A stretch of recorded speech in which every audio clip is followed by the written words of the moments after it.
ശൈത്യക്ക് പറ്റിയൊരു മിസ്റ്റേക്ക് എന്ന് പറഞ്ഞാല് അനുമോളെ PR-ന്റെ അടുത്ത് തന്നെ കൊണ്ടുപോയിട്ട് PR ചെയ്യിപ്പിച്ചു. അതാണ് ശൈത്യക്ക് പറ്റിയ മിസ്റ്റേക്ക്. 1.5 ലക്ഷം എന്ന് പറയുന്ന 16 ലക്ഷത്തിന്റെ മുകളിലല്ലല്ലോ, താഴെയല്ലേ. അത് ചിന്തിക്കേണ്ട ഒരു ബോധം ശൈത്യക്ക് വേണ്ടിയിരുന്നു. മനസ്സിലായോ? ഇനിയിപ്പോ ഏതായാലും അടുത്ത ബിഗ് ബോസ് ഹൗസില് അല്ലാതെ ഗെയിമൊന്നും വേണ്ട, കുറച്ച് പൈസ ഉണ്ടായാൽ മതി. പൈസ ഉണ്ടായാൽ PR-നെ ഏൽപ്പിക്കുക, ബിഗ് ബോസ് ഹൗസിൽ പോവുക, വിന്നറാവുക, പോരുക. That's all. ജെന്യുവനായിട്ടുള്ള ഒന്നും ഇനി നടക്കൂല. മനസ്സിലായോ?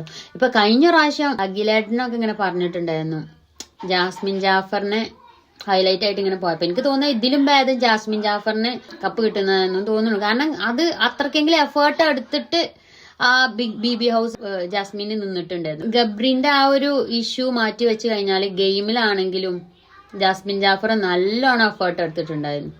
അനു അങ്ങനെയാണോ? അല്ല.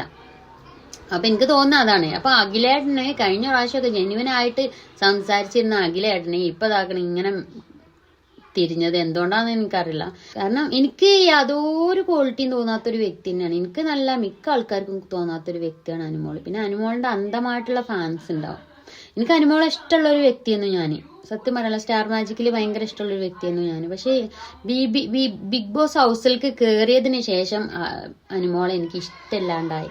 കാരണം ഓളെ ബിഹേവിയർ എനിക്ക് ഒട്ടും ആക്സെപ്റ്റ് ചെയ്യാൻ പറ്റിയിട്ടുണ്ടായിരുന്നില്ല. ഫുഡ് കിട്ടണമെങ്കിൽ ഓളെ അടുത്ത് പോയി കെഞ്ചണം.